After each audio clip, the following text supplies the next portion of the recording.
I am trimming trees, not for the solar at this moment, but for the wind generators. This one pole I have up,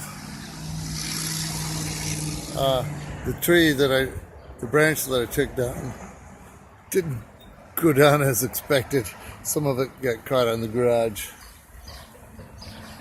But we plan and prepare. I have a few more branches to take down.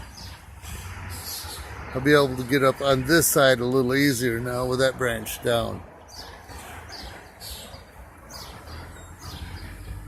One step at a time.